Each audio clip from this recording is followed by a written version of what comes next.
Kita masuk ke bagian terakhir di pembahasan investasi.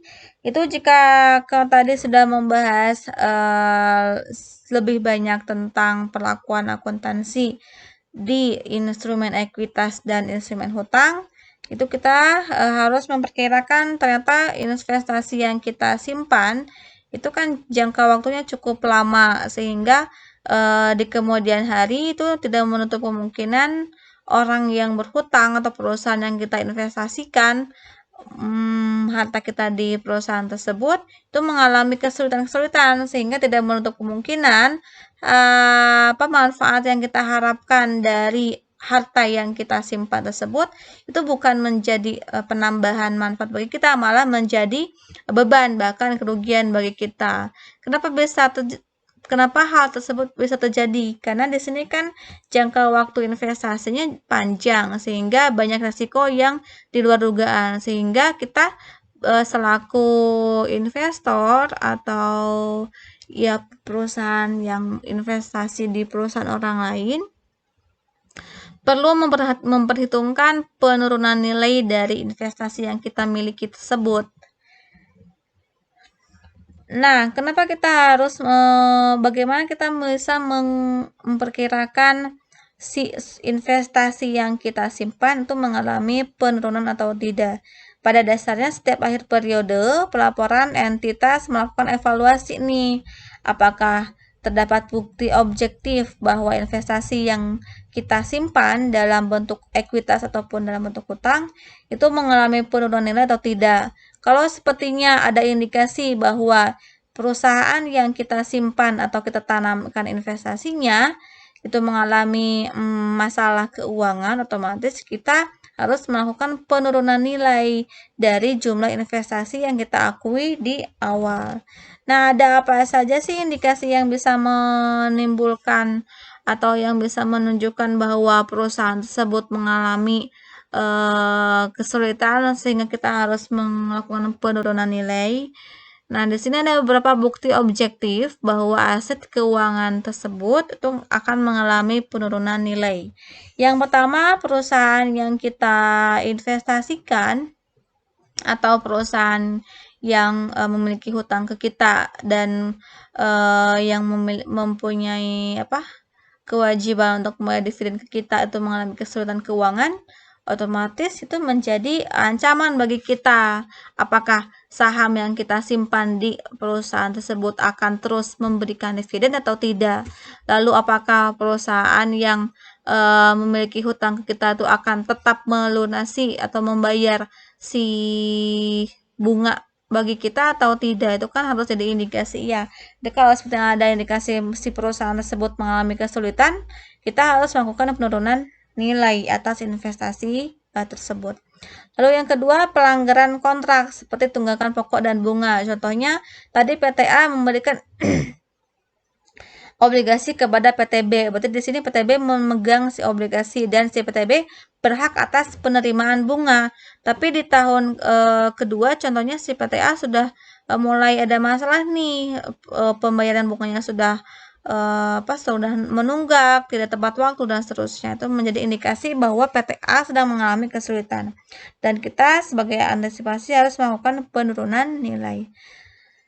Lalu yang ketiga, kesulitan keuangan dengan alasan ekonomi dan hukum atau hukum. Berarti di sini ada masalah terkait dengan ekonomi secara makro atau hukum yang sedang dijalani. Lalu yang keempat, kemungkinan peminjam dinyatakan paylist seperti yang tadi gara-gara kesulitan keuangan tadi, maka PTA kemungkinan bangkrut nih, otomatis nilai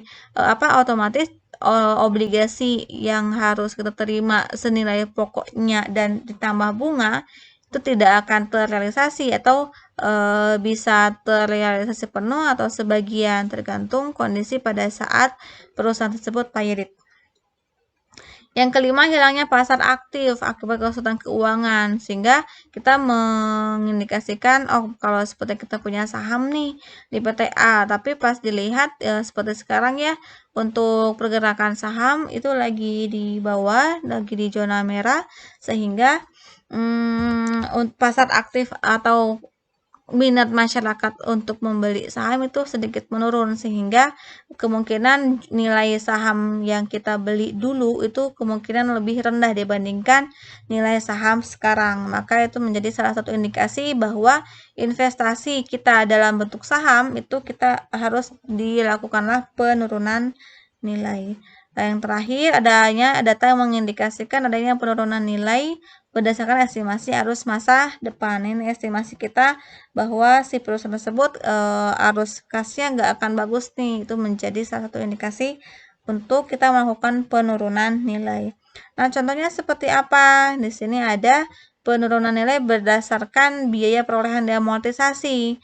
Tanggal 31 Desember, PT HAR mempunyai surat hutang PT LIN. Berarti di sini PT LIN yang berhutang ke PT HAR. Nilai tercatat obligasi tersebut,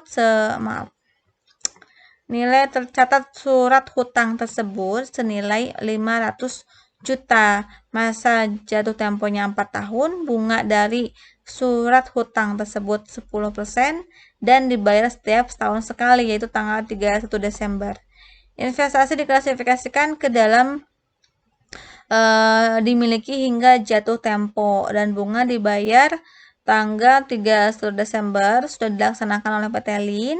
Namun setelah tanggal tersebut PT LIN mengalami kesulitan, sehingga di pembayaran selanjutnya baik itu bunga ataupun pokok PT LIN mengalami hambatan, sehingga si PT LIN hanya mampu membayar bunganya hanya 40 juta dan pokoknya itu 400 juta. Nah, sedangkan kita bisa melihat ya, kalau sepertinya bunga dari obligasi senilai 500.000 itu dikalikan nantinya dengan 10% dikali 12, berarti dapatlah 50 juta. Harusnya kita dapat bunga setiap periodenya itu setiap tahunnya 50 juta, tapi gara-gara si LIN mengalami kesulitan, maka dia hanya mampu membayar bunganya 40 juta dari 50 juta yang harus diterima oleh kita. Dan pokok bunganya pun dan pokok surat hutangnya pun harusnya lunas 500 juta, tapi kayaknya si PT LIN hanya mampu 400 juta. Berarti di sini sudah ada indikasi dong si PT LIN mengalami investasi kita di PT LIN itu mengalami penurunan nilai. Maka dari itu kita harus menghitung present value dari jumlah yang akan kita terima pada kenyataannya, yaitu 400 juta atas pokok dan 40 juta atas bunga. Sehingga untuk menghitung present value-nya menggunakan formula yang tadi. Untuk perhitungannya boleh diulas kembali video di liabilitas jangka panjang. Itu menghasilkan angka 0,68 dan untuk bunganya 3,169. Dapatlah present value dari si total pembayaran PT LIN itu senilai 400 juta. Ini LIN ya, atau lintas. Lalu nilai tercatatnya sebenarnya yaitu 500 juta, maka di sini ada penurunan nilai sebesar 100 juta. Maka dari itu, pada tanggal 31 Desember kita harus mengakui adanya penurunan nilai. Rugi itu saldo normalnya di debit karena sifatnya mengurangi pendapatan. Karena rugi, otomatis investasi kita di surat hutang pun akan berkurang senilai selisih yang tadi ini. Lalu kalau untuk yang contoh yang ini, aset keuangan, masih lanjut ya. Di tahun 2016 ternyata kondisi si PT LIN ini meningkat nih. Ternyata kalau berdasarkan prediksi awal, PT LIN mampu membayar 40 juta, 425 juta, tapi ternyata si PT LIN mampu membayar 425 juta nih nilai terpulihkannya. Maka kita bisa menyesuaikan perubahan peningkatan ini dengan menambahkan kembali investasinya di suatu hutang di debit dan mengembalikan pengakuan bagi penurunan nilai yang sudah diakui di periode sebelumnya. Berapa yang harus disesuaikannya? Karena di sini perubahannya 25 juta dari 400 juta ke 425 juta, maka yang diakuinya sebesar 25 juta.